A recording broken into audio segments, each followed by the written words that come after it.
panel in which transgender personnel from around the world will tell their stories. I wanted to make a few announcements before we get started. First of all, I've been clear at the beginning of the conference, but just so people asking questions, the media are here, so what you say could be amplified around the world.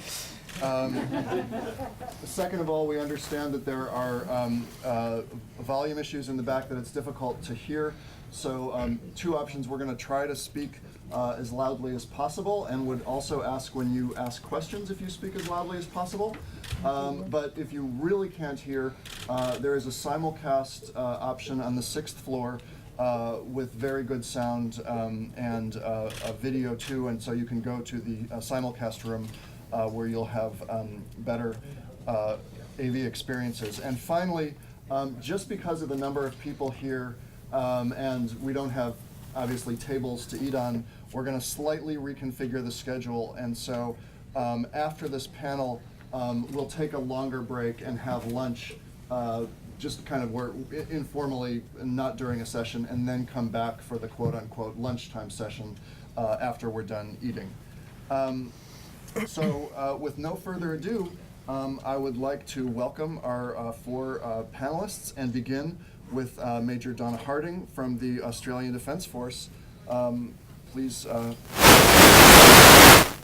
First off, the views that I'm going to be expressing in this presentation are my own and should not be taken to reflect official policy of the Australian Defence Force, the Australian Army, or the Australian Government. I'd like to thank Professor Belkin, the Palm Centre, and the ACLU for inviting us to speak at this symposium. With the disclaimers out of the way, I can talk about my own experience from both Canadian Forces Reserve between 1982 and 92, and the Australian Army both in the reserves and the regular. I went to an all-boys boarding school in Manitoba with a very tough outdoor program. It was sort of like Lord of the Flies on testosterone.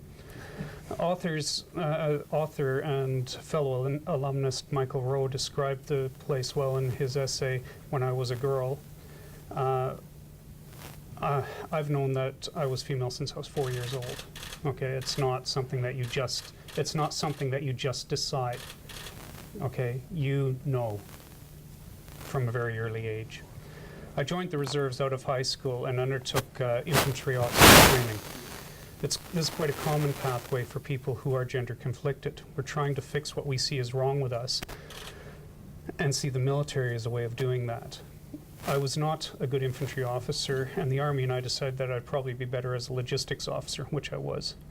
The training I received has served me well over the years. I went to nursing school after having avoided it like the plague because it just cut too close to the bone. I specialized in perioperative nursing and had found my niche. I was and am good at it. Fixing what's wrong with us is what drives many of us to try and lead normal lives. We have families. The Best Actor award goes to. There's a saying in the Army, there's a saying that's been around the Army, that if the Army wanted you to have a family, they'd issue you one. Suffice that to say, transitioning has had to go on the family, but that's for another time. I joined the Australian Army Reserve in 2000 and transferred to the regular Army in 2004, just in time for a great big dirty wave to wipe out half of Asia. I recall having a lot of anxiety when I was going through the recruitment process, particularly around the prospect of the psychological testing and the fear that they would figure me out. I've lived under the constant anxiety and fear that someone would find out my secret. The anxiety goes up and down over the years. Coupled with that is the accompanying depression. I've lost count of the number of times it would have been so easy to drive into that oncoming truck and to make an end of it. With statistics reporting 80% of gender dysphoric people having considered suicide and self-harm, and the more disturbing figure of 41% actually having attempted, it is the stress of the feeling that you're having to hide your secret that is so bad, that you're a freak, that especially how we used to be portrayed in the media, and that you're all alone. then that if you do anything about it, you'll lose your job, your family, your children, and if you seek assessment and treatment, or if your secret comes out, that stress has a negative effect on your job performance because you can't concentrate on doing your job. The first policy I looked up when I got computer access was the policy on transgender, and the measures and the message that sticks in my mind from that time was, if the chain of command becomes aware that a member is transgender, they're discharged as medically unsuitable. They went on to say that following transition, the person could reapply and join in their affirmed gender. Fast forward 2010, when my OC ran into me on the breezeway between buildings and said, "What do you think about the Army paying for sex change operations?" My internal monologue was going on the lines of, "I've been found out, what have I slipped up, what's going on?" I asked him what he was talking about, and he was talking about a television program that was on the night before about an Army captain's fight to stay in service. My reply was, well, there are Medicare codes to cover it, so yes. Medicare is our publicly funded health system which all Australians are covered by and pay a levy on their taxes. ADF medical care is based on the Medicare standard, as that's the baseline for our entitlement. This was in relation to the Sunday night interview with a transgender Army officer who the transgender members of the ADF currently serve, and can be thankful for her challenging that policy. As the cost of medical care has come up in this forum, I wasn't going to talk about it, but I think it's probably appropriate. Surgical transition is relatively cheap when you compare the lifetime costs in pure dollars and cents perspectives. The cost of non-treatment. People with non-treated people with the depression issues end up on medication, hospitalization, and then the cost of suicide and the self-harm. That's massive. That's not just to the health system, but to society as a whole. There's always the much broader issue in the community that comes up where the surgery is deemed elective and should not be covered, yada yada yada. Most surgery is elective, so be careful what you wish for. Okay, pity about your hip replacement. Okay, that's elective surgery as well. So the policy had been circumvented by the Army, the Army's Soldier Career Management Agency, and had transitioned the odd soldier on the quiet. I suspect, but Lieutenant Colonel Philip Hills can correct me if I'm wrong, that they figured out that it took longer to get someone out medically, particularly if the person challenges it, and then it would be just to transition them and retain them and then put them back into the new unit. Unfortunately, I've not been able to make contact with any of these early people who transitioned, and I'm sure that their tales would be enlightening. When I sought help, I was a first-year major, and the dysphoria had reached a state where I could barely function. I accessed care through the psychology section at Puckapunyal. I was a little fortuitous, as I was the second person going through Puckapunyal. Basically, they referred me to the gender clinic. The gender clinic then did the actual care related to transitioning.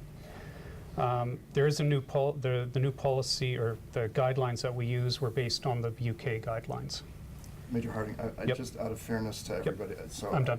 Okay, That's fine. I feel terrible interrupting. No, that's fine. Okay, thank you so much, and I'd like to introduce Major Alexandra Larsson from the Swedish Armed Forces.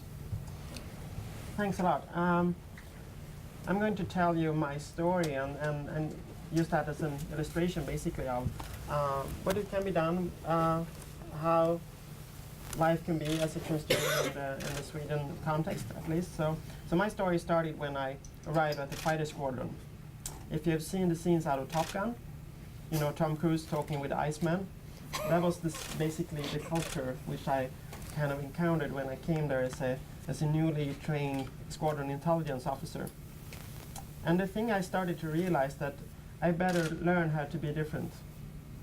I wasn't out. but I definitely wasn't one of the fighter pilots. So learning how to be different and being proud of that was kind of the first experience. Also learning to explain to them why I didn't drink alcohol, which is something happened on weekends for all fighter pilots if you have been around them. So I started coming out in that process in 95, 96. It was about when internet was being accessible to all of the world, basically, which means that the information were suddenly to me.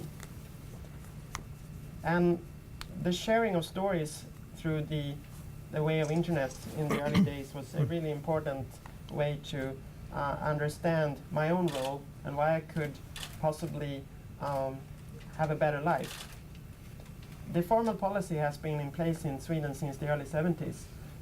All the medical regulations, all the administrative rules to change your gender markers were all in place, but I didn't know about them. So the question then, being at this fighter squadron as an intelligence officer, having my dream job, seeing all the aircraft being, drawn out to the hangar each morning, can I stay in this job really?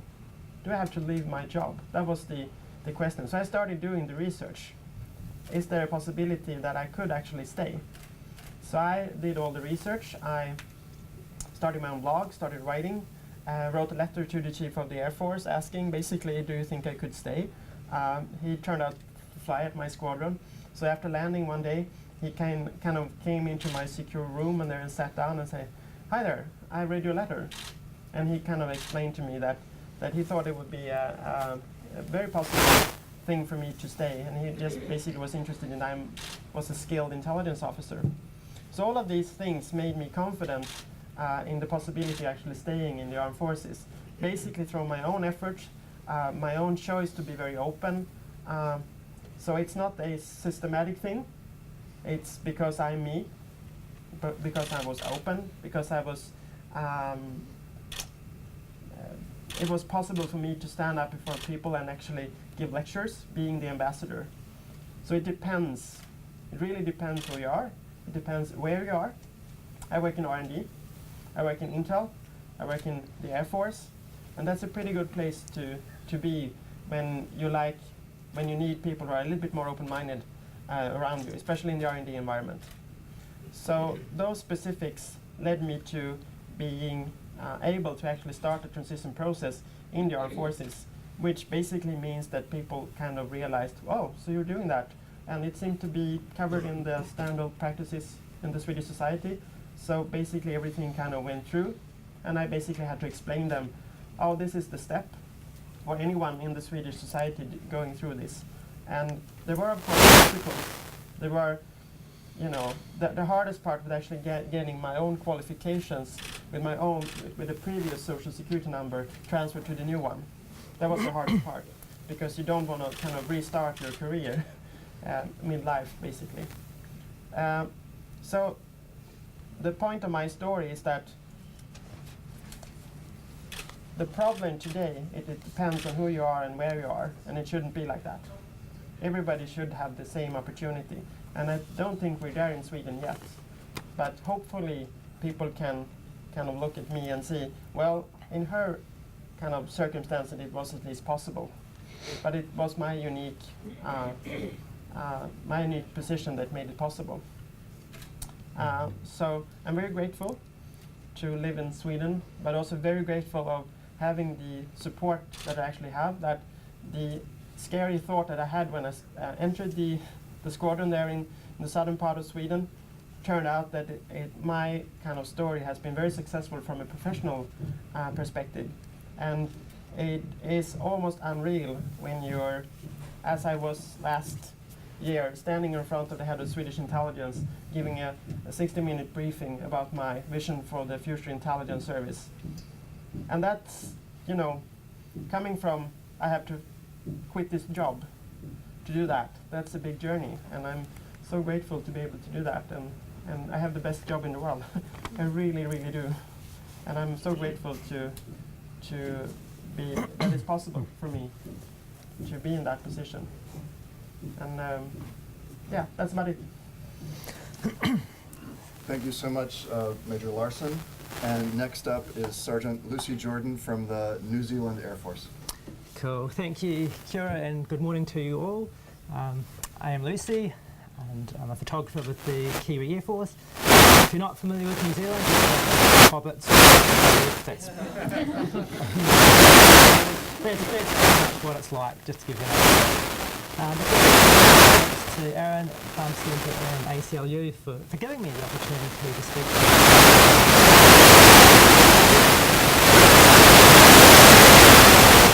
I'm very happy to be here and share my story because, to me, the media here, it's not just a good news story, but it's a good news that you can transition in the military and you can transition well.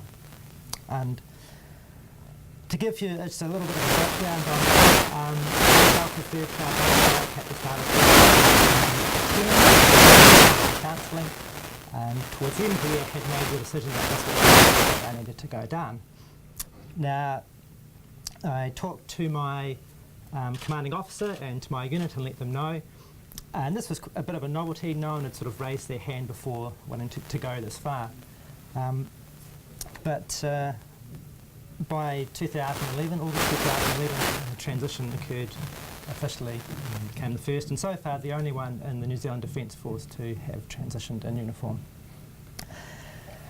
For the main part, I was very well supported, both by family, friends, colleagues, the wider base community and by command. And I'm very conscious that I had, maybe a bit like yourself, the cards very stacked in my favour. The small trade, the photographers, everyone pretty much part of it. And I'd like to someone that would be, good stuff for people. So there was a real reservoir of goodwill just sitting there waiting. For all that, there were hiccups, there were mistakes, there were lessons learned, and I wouldn't want to sugarcoat that. It'd be very easy to give you the impression I've sort of spent the last 4 years gliding through the matrix, and that's not quite the case. There were speed bumps along the way, some within my control and some outside of.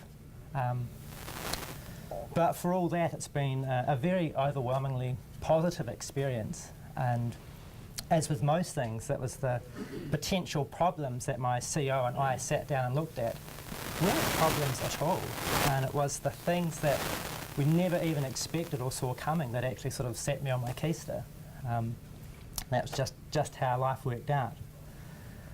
Now, I didn't jot down any specific points to make, but what I'd like to do is just share with you something briefly that I think ties in a bit to what the first panel said, in particular about leadership and having buy-in from the top, and also perhaps emphasising, I guess, that sort of sense of agility that the NZDF can afford, being a sort of smaller organisation.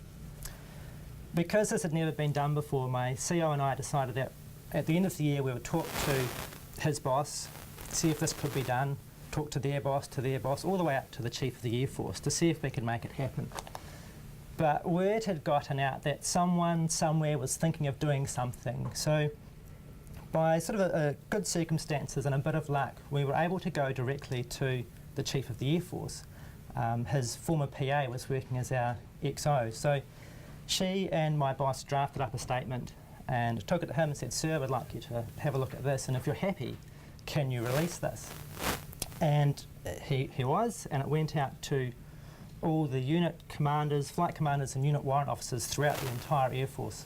And I'd like to read it to you because it's actually a pretty amazing piece of support. And it goes like this. Team, a member of our RNZF family is seeking support for a transgender issue. Basically, this means medical treatment and ultimately possible surgery to transfer between male and female, sorry. While the NZDF has no specific policy on this, we are currently seeking advice from other agencies who have dealt with this, such as the RAF, the ADF and the New Zealand Police. The RNZAF has a duty of care to manage this subject with sensitivity and professionalism through good communication both internally and externally. Time frames for this are loose at this stage and are being driven by the individual.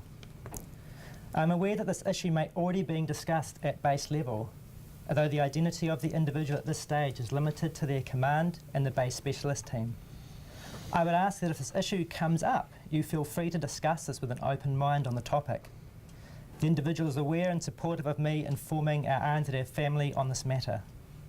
A more structured communication plan is currently under development and will be released at the appropriate time. I thank you all in advance for your support to the individual, their unit and the RNZAF in dealing sensitively with this matter. And that humbles me still to read it. He didn't have to do that. If he'd looked at the ADF policy, that was still, the policy was to get rid of people. This was a novelty for the Defence Force. He could have easily put this in the too hard basket and just said no. So, I mean, why wouldn't you want to work for an organisation that values that much? It's still mind-blowing even now.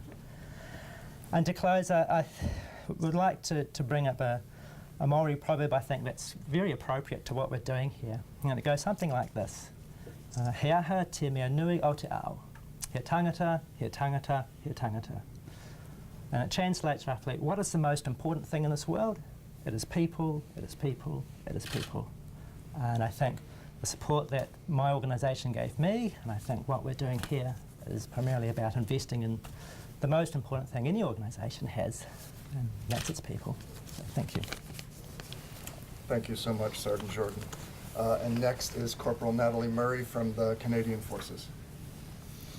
And I'm doing this completely off the cuff. Corporal Natalie Murray, RCAF. I have been in the service since 1987, or if you count the reserves, since 1983. So I've been wearing these various flavors of this uniform for a long, long time. I'd like to thank the Palm Center and Aaron for having me here, and I'm finding it very, very informative in many ways. Big side benefit to it is not just for creating policy that the American military might be able to use, but for networking amongst all of us from around the world. This truly is international. My own story. I transitioned. I was the 8th member of the Canadian Forces to transition way back in 2003. I had the benefit of Sergeant Sylvia Durand to draw on. She transitioned in 1997 rather, and her story made it kind of big. It got dragged up on the floor of the House of Commons by the then opposition Reform Party, who are now the ruling Conservatives. And as a result, she didn't have any kind of a private transition. And of course, me 5 years later, same sort of idea. I wasn't allowed to be be private about it. So I've chosen to run with it, and I've been somebody who has been outspoken and visible, and will be there for anybody else that transitions after. My transition was not like Lucy's, in which everybody was supportive. I had people trying to do a constructive dismissal on me. I'd just been posted to a unit that you don't get to if you're not good at what you do, and they tried to make it look like I was somebody who was not up to scratch. Tried to get rid of me from the unit, which they succeeded. Tried to actually get me out of the Canadian military, and for all I know, they probably wanted me off the planet too. See previous comments about suicide rates. So not fun, and since then I've been determined to help anybody that follows, because I don't want them to have to deal with what I had to deal with.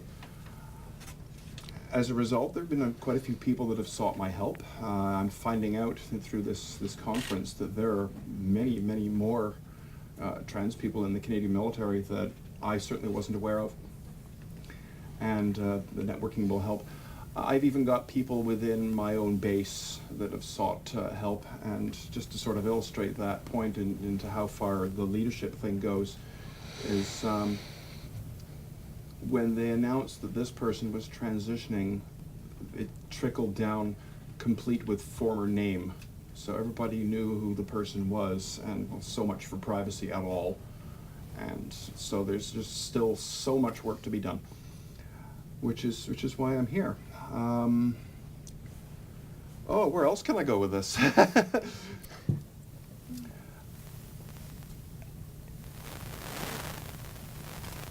Okay, I'm drawing a blank. Yeah.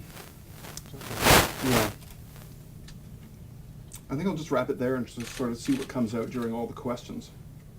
So that's pretty much my story. Thank you so much, Corporal Murray. Can I just get a sense, are there questions out there? And if you have questions, can I just see your hand so I know if we have like 20 questions or 1 or 3? So that's 1.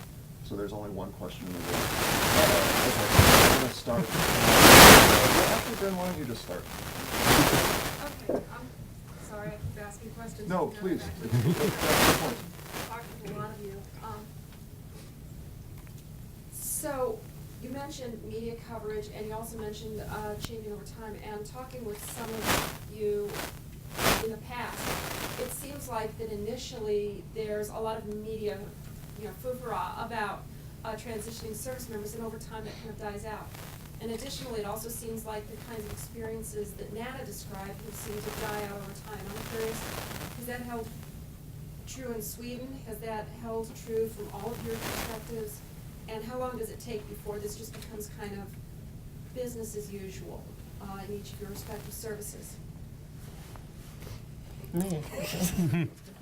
I mean, it's hard to say. I mean, Lucy is the only one, and I'm one of 2. So the statistical kind of evidence isn't really that hard. But speaking from a kind of general society perspective, I think a lot have changed since when I'm starting to come out, and the situation right now, in Sweden at least, which means I think it is here. I think the amount of information available is much better.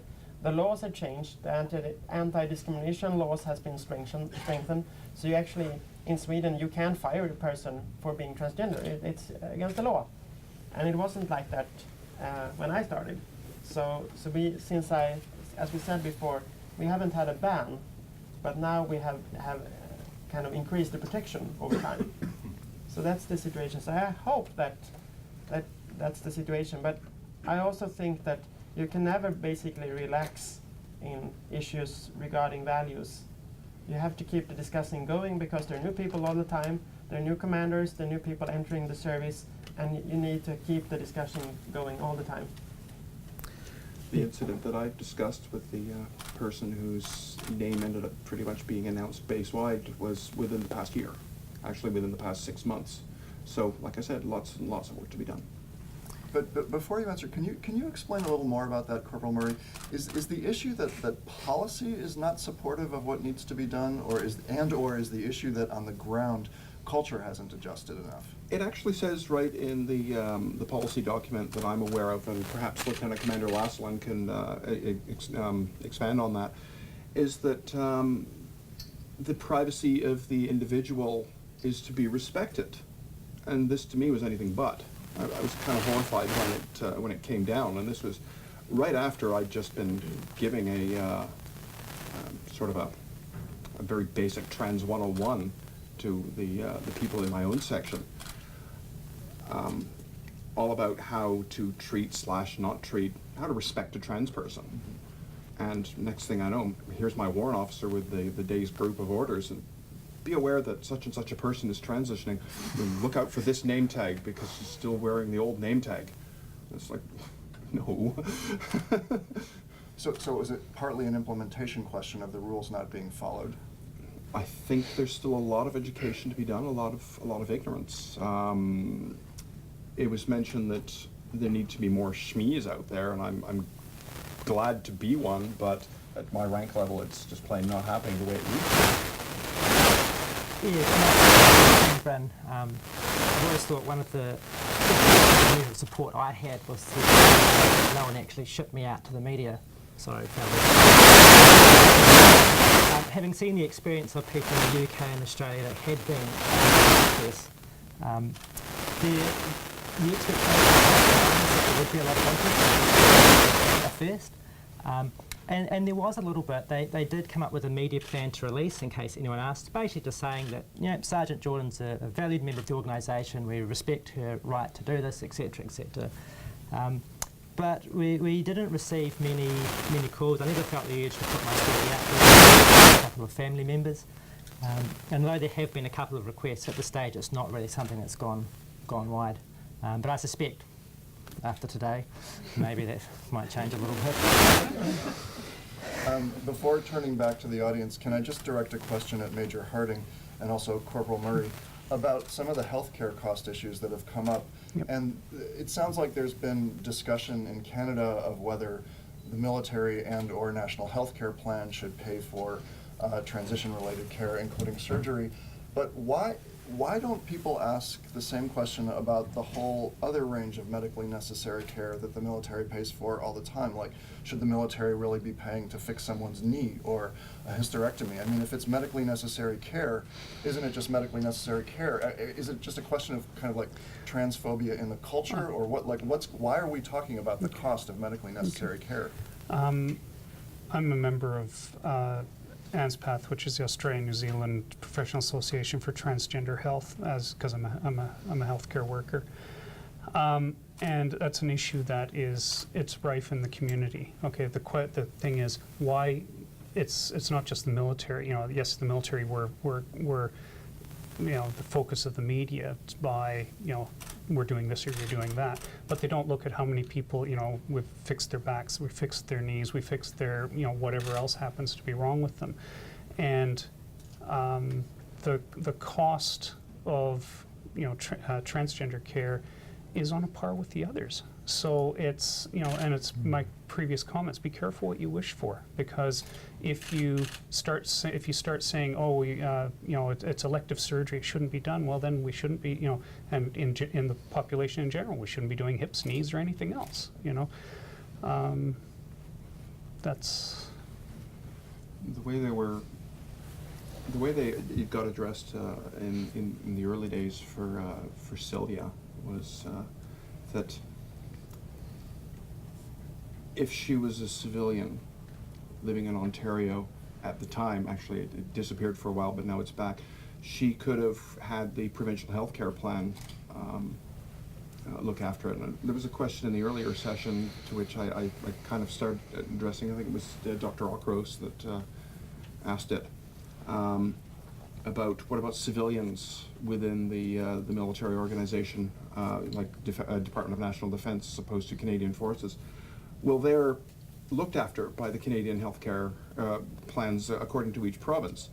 We as military people don't have that option. The Canadian Forces looks after all of our healthcare needs, and because it's offered in one province, it's now offered in, I think it's as many as 9 out of the 10, and at least one of the territories. Because they look after it, the military is kind of has an obligation to reach that level of care. That's where it comes from. That's where it comes from. Okay. Are there any questions in the audience? So I see 1, 2 hands. Any other hands? Just so I know. So 3 hands. So Dr. Ockros, why don't you go ahead?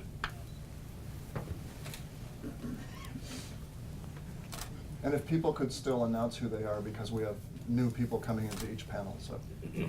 Alan Ockros from Canadian Forces College. A question to link the previous panel and this one. Comment from the previous panel was education is important. So my basic question is, when you've hit individuals who are uninformed, to keep it polite, what is the major myth, the major message, the major thing that people need to be educated about in order to be able to support those who are trans? I've got a bit of an answer to that because I've encountered it twice. Being 11 years since transition, been moved around to several units. I've run into the case on several occasions where you arrive at a new unit and they're expecting drag queen. And I have to turn around and say, no, this is me, this is what you get. So that, a certain amount of that, I've got my own views with the whole trans political thing with about transgender versus transsexual, and I don't identify with transgender because it includes the whole spectrum: drag queens, cross-dressers, genderqueer, right on up to transsexual people. Not that there's any particular one being more important than the other, but myself as a transsexual woman, the issues are entirely different. At the end of the day, I can't go home, hang up the dress, and go back to being a guy. This is what I am. But whenever there's Sorry, is that the message? Is that the answer to Dr. Ogris's question? This is what I am? That you want people to know, that other people need to know? What I'm seeing out there is that people picture a transsexual woman as a drag queen, Okay. and a lot of that has to do with how media portrays us, or at a given transgender event or LGB event, for that matter, when there's the trans issue being addressed. What do? A lot of times that's exactly who they trot out as a drag queen.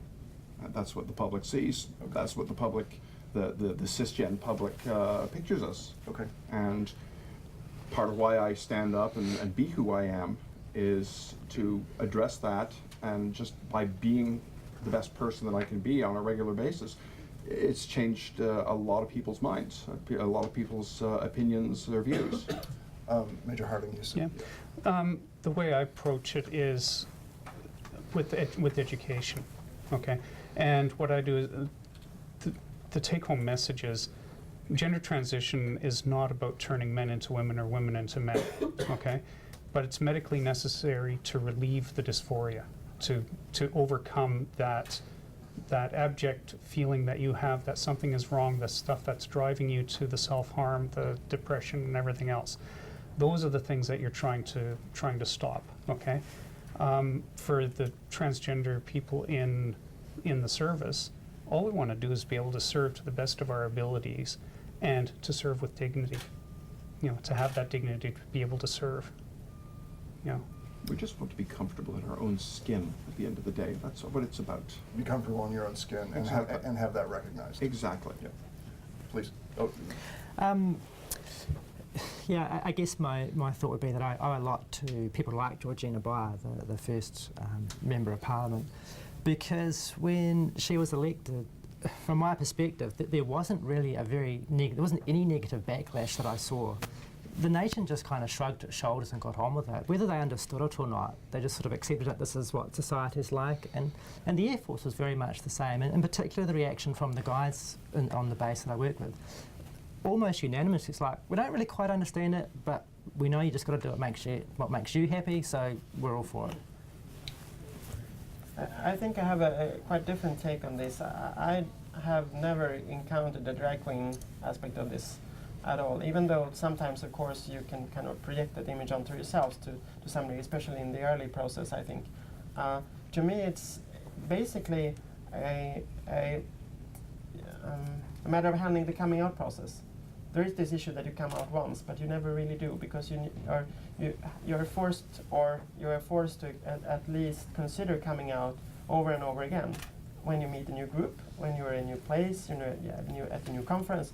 So actually, the acceptance part of that people actually see, oh, you're just Alexandra, yeah, I am. But also, unit cohesion is built upon sharing. So the interesting part is, I think, to build cohesion, you need to be able to share your story, which means actually coming out of the closet again, telling you about what it is to be transsexual, or at least about my background, what I've gone through, just as anybody else tells them what they have gone through.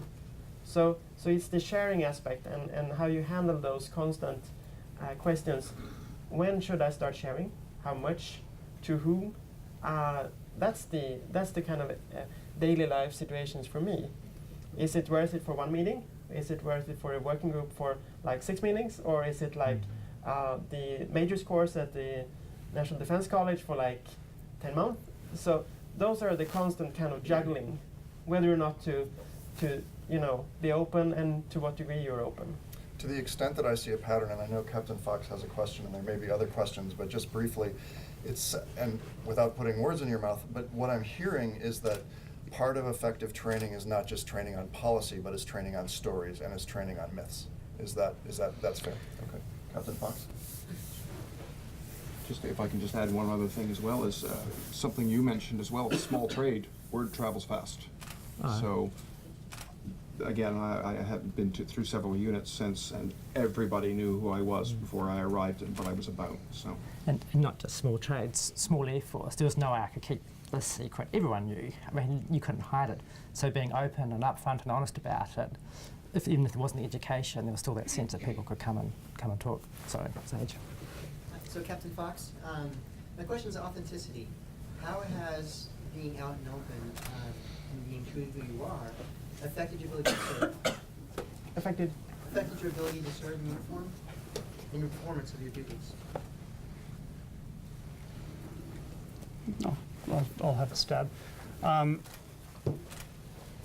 posted into a new unit at the beginning of the year, and my presentation at that point wasn't fantastic. Okay, it was good, but not fantastic.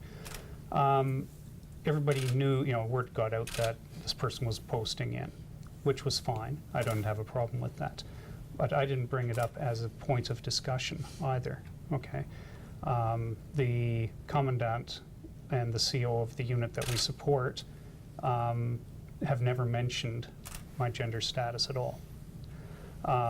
In the workplace where I'm in, the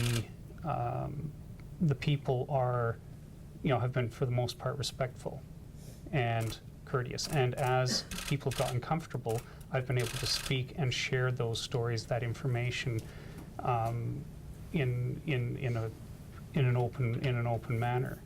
Okay. But I almost hear Captain Fox asking a different question. So Go if ahead. this is not true to what you're asking, please correct me. But I almost hear the question as, are you able to perform your job better now Oh, than yeah. if policy required you to be in the closet and to serve in silence? no. Is that so? It's kind of the like, in other Yeah. words, is there a cost? Sorry, go ahead. Being able to be open and authentic is the key to being able to perform your job. It's you need to be able to be authentic to be able to, so you're not having that stress of having to hide stuff. Because if you're hiding, then you're constantly worrying about that aspect of it. Somebody's going to find out. Somebody's going to find out. Okay, like under don't ask, don't tell. Same thing. If you're having to hide, you're not gonna be able to perform. Okay, When you're especially dysphoric, the stress can be quite high. So yeah, once you've dealt with that stress and you're out and everybody knows, you just get on doing what you're doing. Oh, you go. I'm definitely much better at my job now, and I think a lot of people would agree. But on the other hand, I'm also brittle because I have this transgender experience, which means that I am to some degree brittle to some experiences where I, ask myself the question, should I come out or not? If I meet people from certain countries where I can have my own prejudice, that they are a little bit less open-minded, how do I handle that? So there are certain kind of situations where I think I'm a little bit more shy than I wouldn't be if I was a cis woman. So that's basically the experience, and that's a combination of who you work with and the society kind of change in general, of course. But it's important to be honest about that, and I also think that's why I think it's important that my coworkers know a little bit about me, so they know that when we meet people from Turkey, to just put a country out there which actually kills people who are transsexual,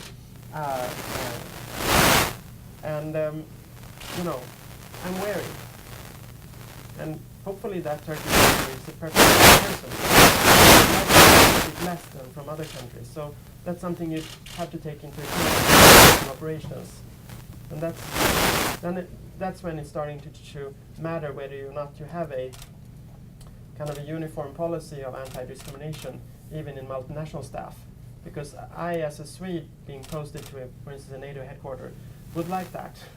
They would feel much more safer, and I would perform much better if I knew that there was kind of protection available. Sorry, Joe. Yep. Yeah. Yes, my circumstances are probably a little bit different because I'm in charge of a unit of about 5 personnel.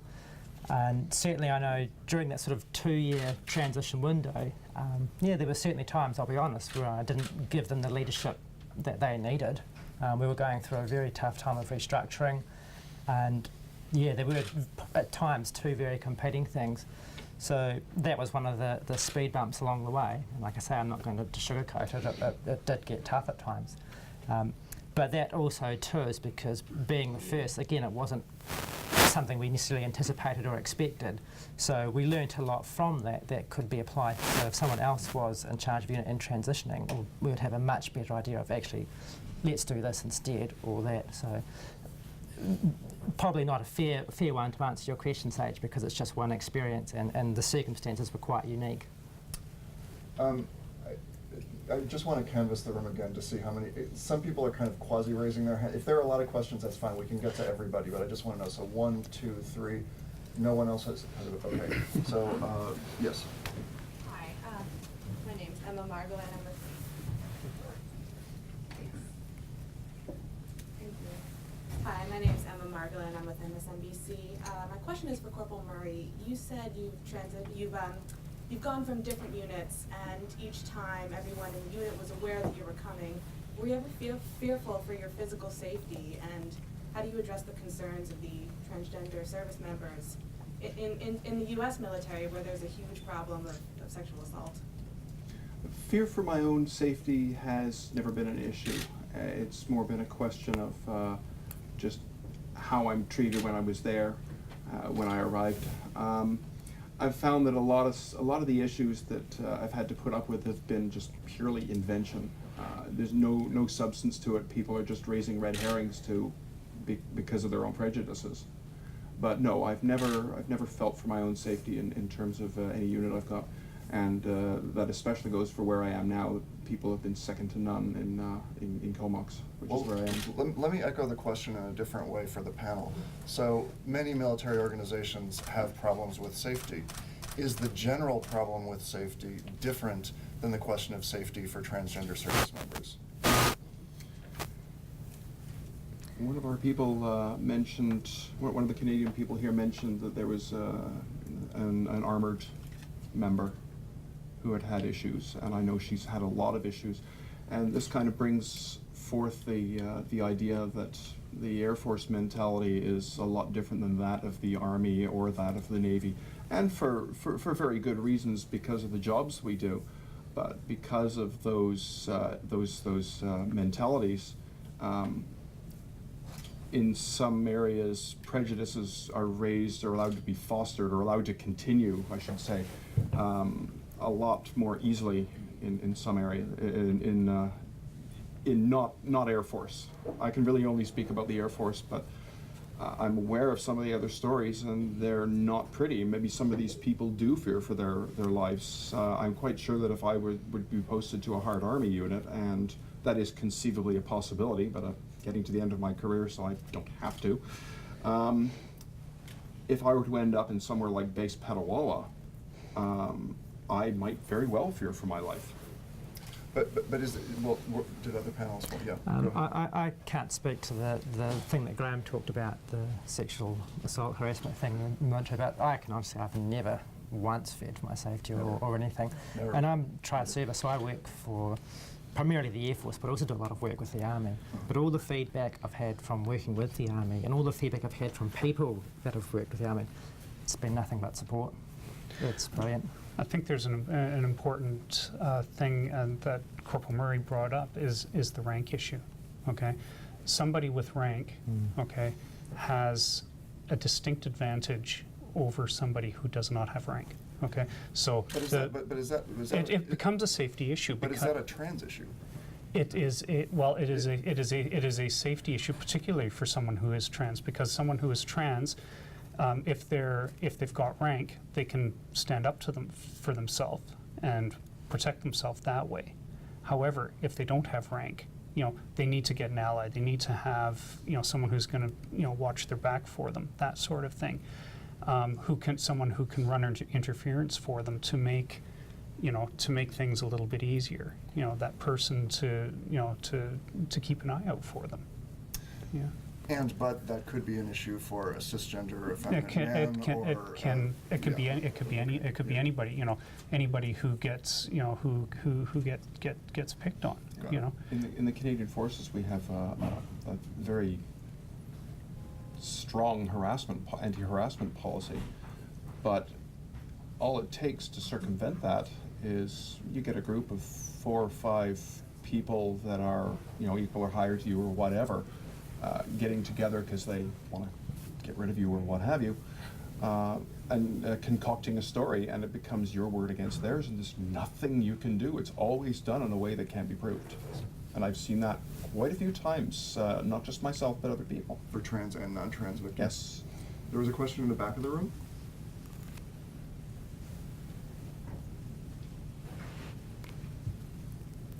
Hi, Laura Perry again, the Military Outreach Coordinator for the Palm Center. But this question comes from my experience as a military mental health officer. Speak up, Laura. Active duty, retired, and now in service. The argument about medical necessity is a common one, and probably all of us have heard it. But the military healthcare system covered by Humana also uses an experimental procedure argument. Was that an issue that you had to overcome in your country, in addition to the medical necessity question? I haven't come across experimental at all, no. I'd like to think not, considering how long people have been transitioning, surgical or otherwise. I think the experimental argument has been one of these ones that the ones who are opposed to providing treatment have been using as an excuse. And like Corporal Murray says, the procedures have been going on for the better part of 50 years now, and they are well established. They have a therapeutic. There's a body of evidence that says this works. I saw a question here, but I can't remember where it was. There. Yeah.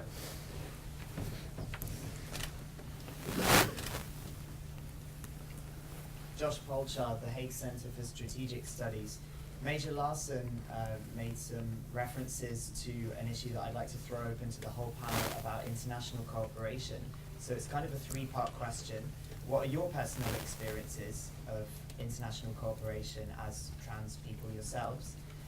How do you perceive the general situation for people in similar positions within your armed forces?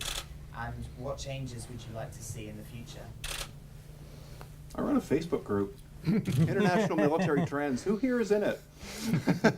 I see lots of hands. Yeah, for me, one of the best and most important support structures I had came actually from the RAF through their Proud to Serve online support group, where I met someone in the Royal Navy that was sort of a year ahead of me in the transition process, and we similar sort of military experience, similar age, got on like a house on fire, and her support was probably the biggest thing for me. And when I needed someone to talk to, it was inevitably her. And if you were to work with Americans, would you have to closet yourself in any way, or conceal, or what would you do? I wouldn't see myself doing that. No. You'd just be yeah, okay. Just how I am. Yeah. Yep. Major Larson. I think it's a main difference between getting a posting on an HQ somewhere and going to what we call a mission, where you go to some operational area. I think that's the two kind of parts, and I think you have to treat them a little bit differently.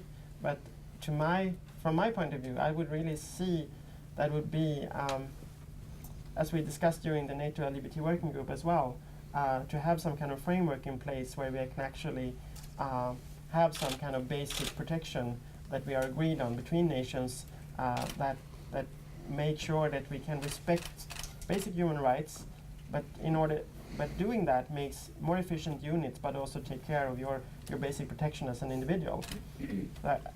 I think that's essential to create an effective multinational force, whether it's an HQ or if it's something in Afghanistan or whatever. So I think those policies, something that nations such as Sweden and Netherlands can move forward and basically put in requirements that we want to send our troops, but these are the conditions. You need to treat our staff in a way that they can expect back home. Otherwise, we won't send troops. So that's one way of seeing it. I think to link this to troop contributing processes when it's feasible. But we're not there yet. But I think that's the push we need to make. Before getting back to the crowd, and I realize I was the one who brought up the question of the United States, but can I ask, Do you have advice for American service members who have to serve in silence because of the policy, and coping strategies, survival strategies? What do you say to the 15,500 American service members? My heart aches, to be honest. That's Yeah. actually, Yeah, it's hard. that's, yeah. I guess it's unfortunate, the predicament that they find themselves in. It is, I can empathize with how they're feeling, because, for many years I felt like that. And, hopefully, efforts like this will pay off to make it possible for them to be able to live authentically. I think probably the hardest part that I would see by comparison is just knowing just how easy it was in the New Zealand Defence Force. It really was. And it didn't take much, and it wouldn't take much, I don't believe. And I know the American military is vast beyond the entire country's big. The coffee cups are big. It's huge. So, and with that you get, I guess you get a bigger headquarters, a bigger bureaucracy, and bigger ways of doing things. But from my personal experience, seeing just how easy, and just it shouldn't be that difficult. I don't think. Organizationally, it's just not a heavy lift. Yeah. Did the three of you Actually, find... sorry. I'm sorry. Yeah. Go ahead. Yeah, to maybe give a more positive note, things can change. Keep up the work. The situation in Sweden has not always been rosy. It's not the paradise yet. And I've seen things change, but it takes a while. It takes like 10 years. So patience is unfortunately the thing needed. And it's, of course, very hard when you struggle day by day. But things can change if you put the effort in, the information aspect, all the work that Aaron is doing, and all the others here in the room. Keep up the work. Things can get better. I strongly believe that. So, I mean, that's the only way to kind of see it, I think. Were there more questions in the crowd? So, I want to ask the three panelists here, did you find transition to be an anticlimax? Kind of was. I actually found myself asking, have I told everybody everything? They're really pretty good about it. There was a sense I'd left something out really important, but they shrugged their shoulders and got on with it. That's the main reaction that I get too. Oh, okay, and then you just bash on and carry on doing the job that you're there to do. Anticlimactic. It's like, why didn't I do this sooner? Yes, in the middle of the room. I am Diego Sanchez. I'm a PFLAG National. As a female-to-male transsexual and a military brat who didn't get to go to West Point because I did disclose when I was leaving high school. I want to ask you, as transgender or transsexual people, have you found something that I hear a lot of male-to-female transsexual people talk about, which is the distinction between being addressed as a man and the credibility walking in the room? Does the uniform help, or do you find yourself treated like a woman? And if so, how's that going? Sounds like you're asking about loss of privilege. Yes, it is there. I find that people do not listen to my opinions, my thoughts, my evaluation of a given situation, anything like the way it was before transition. All right. Oh. Yeah, so I'm not sure really if I understood the question, so I'll try to answer it in two ways then. First, before transition, I think the uniform helped, because the uniform made it a little bit more gender neutral. So my daily work was actually easier, I think, than I would have been a civilian. So in that way, the uniform helped. The uniform after transition also helps, I think. Even though I'm a little bit envy on the US Navy female version. Look what you've got. It's very cute.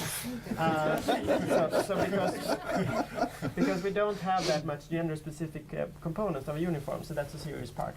But I have fortunately not experienced the, which I think was the question you answered, the negativity of being a woman compared to a man in the kind of power situation in a meeting or so. So Would it be a reflection on society in general? which also kind of poses the question: do people see me like the woman I am or not? So it's an interesting feminist discussion that we can take somewhere else. But to whether or not, what's that a sign of, really? Yeah, I found the uniform very helpful. So when I officially transitioned, I came back to Hakia with my uniform, and to be honest, I couldn't wait to get back and do a few laps to let everyone know I was there. It felt that good. Not sensing of the negative things that you mentioned, Nada. Occasionally, you swear sometimes it doesn't make a difference, because I can stand in front of someone with my hat, hair, skirt, and I still get called by my old name because I've been around for so long. But that's very small beer. It just happens from time to time, and you just deal with it and rock on. Will transgender men have more difficult times transitioning in your militaries? That's a really good question. I would not think so, but we've not got any experience to draw on, really. I think they would be fine.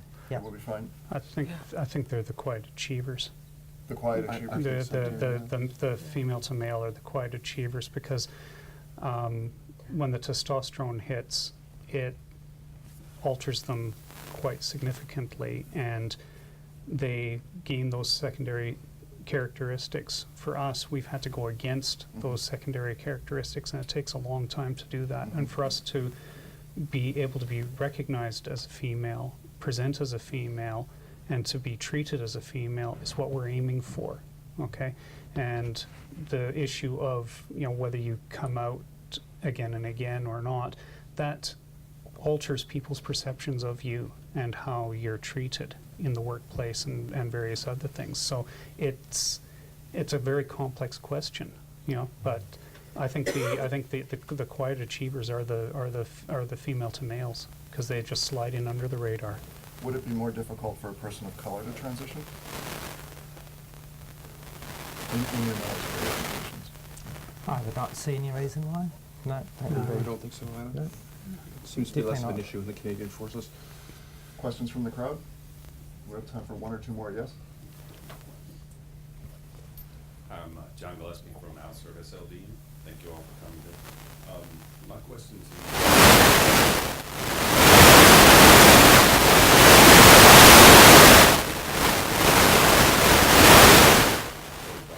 can you give for gay and lesbian service members of the United States to help support transgender service members in our service? Yep.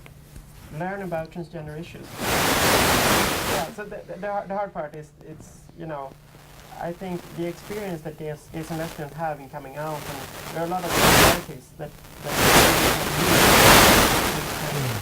but the lacking part is the information and the education about transgender issues. So with that, I think there could be potential, vast array of allies. But so get the information.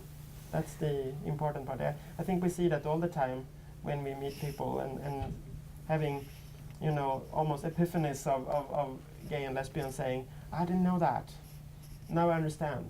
Great, thank you. I can't honestly say I've experienced that. Again, part of the Overwatch LGBT support group, and yeah, it's a really great group. I've not had any sense that they're not. They may not understand the finer points or the ins and outs of it, but it's the sense that their knowledge, has never been an issue for just getting along and being involved. And the stuff that we've done as a group over the last couple of years has just been, it's fantastic, and I've not felt, that my issues haven't been dealt with accordingly. In Australia, we've got the Defence Gay and Lesbian Information Service, which is outside of Defence support group, and about 2 years ago, we ended up with getting critical mass of a certain number of trans people that were on our boards and Facebook groups and things like that. And the issues that we were talking about yes, it informed the gay lesbian and bi component, but the issues are, our issues are different than their issues. The coming out side of it, yes, that's still a common experience, but the way we experience gender and the way they experience gender is totally different. And on top of that, we also have a gender preference. We can be gay, lesbian, bi, or whatever. We need first, because in transition, you do one thing before, you do the same thing afterwards, vice versa. It's fluid from that perspective. That orientation, but what did you mean when you said we experience gender differently? We do. With us, it's a question of identity. It's not a question of who we love. It's a question of who we are. It boils down to that. Are there one last? Captain Elliott, I question so much.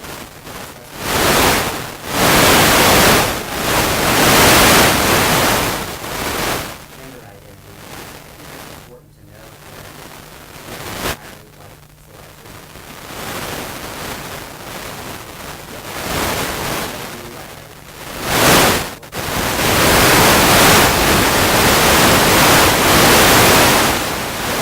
how this is in foreign services, but particularly in the U.S. military, it is very difficult for people of color in general to attain rank. There are several barriers, and so you think about the issues of transitioning, access to medical treatment that folks are having, and then the issue of hiding, but then compound that with some of the discrimination, and then the lack of rank, which you all mentioned earlier, faced by some of these folks. It is just another thing on top of already struggling with transition and struggling to find a support network. So I just wanted to make that comment. The lack of diversity is my fault, and I apologize. Do each of you want to close with a minute or two on any reflections or lessons or summary points? We have time for that. Ooh, off the top of the cuff. Yeah, that's been my entire thing here. Your face then. Well, in just to sort of sum up some of the stuff we've been talking about, to the LGB community, don't speak for us. You want to have somebody to address these issues. Get the people involved in them to themselves, us, to come out and speak about what's going on. Beyond that, everything I've experienced in terms of positive or negative stuff has been invented. There's a lot of red herrings out there. There's a lot of haters out there. These can be dealt with. It all boils down to a question of leadership. Thank you. I would actually say something different there. I think success is when when your cis people start advocating for trans issues. That's when we have gotten far, because we've seen that in gender mainstreaming. When men starting to advocate for women's issues, then we have gotten really far. So that's the end goal, I think, and I'm always proud when I see that happening, that the straight ally is advocating trans issues. But it takes time and perseverance. The other aspect is the importance of symbolic leadership. One of the key moments for me was when our 4-star general, the Chief of Defense, came out and declared in a press conference when the LGBT association in the armed forces was formed, and told us in front of the press that he wouldn't accept any discrimination towards LGBT people. That's when I really made the final decision to transition. And the other part was that this summer I walked alongside the Chief of Defense and the Minister of Defense in the Stockholm Pride Parade, leading our LGBT section. And he told me, and she told me, that you are welcome in our armed forces. And I'm sure that their presence made 50 people more come out, because they saw the images, they heard the story. So that aspect of symbolic leadership is so important. And for me, it means a lot. Major Harding?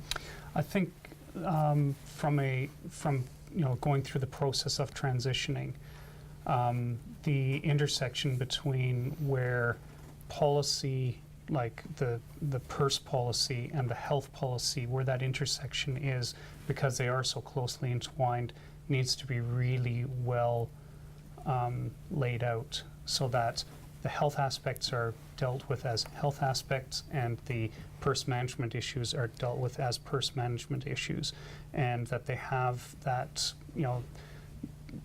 that there's a recipe to follow to, so that you get the equitable treatment for everybody. So, everybody's transition is going to be different because of a multitude of factors, but the guides along the way as to how to transition, can be templated for the sake of argument. Realization, realignment, and resolution. Sergeant Jordan? Cool, yes, thank you again for the opportunity to come and speak. Certainly, even just over this last couple of hours, getting a very strong sense of the easy path that I've had and the difficulties, in particular for those serving in the American military, and really hope that the momentum that this generates is something that can affect change, because it can be done, and it can be done well. And my personal opinion is that there are, and certainly I guess from the Commonwealth countries and friends, allies, close neighbours, is that there's enough out there to show that it's very easily doable. And it might take a wee while to get the nuts and bolts sorted, but yeah. I guess I'd just make 3 points in closing. One is to kind of compare and contrast this discussion to the previous discussion from a point of data collection and academic understanding. The way that unit cohesion and operational effectiveness need to be understood at the ministry department-wide level, and then at the unit level, and then at the individual level. And it sounds like, from what I've been hearing, things are not always perfect, but on average it sounds like at all 3 levels, inclusive policies have promoted mission accomplishment and operational effectiveness. A second thing is just logistically, why don't we break for lunch after I make my third point for a half hour, and then come back at 1 o'clock. Is that right? Is it 12:30 now, roughly? So 12:20. So in 40 minutes. So we'll come back and have our next discussion after we eat in 40 minutes. And the last thing, most importantly, is to thank all 4 of you, Major Harding, Major Larson, Sergeant Jordan, Corporal Murray. Thank you so much for coming here. Thank you so much for sharing your story. Thank you for having us. Yeah.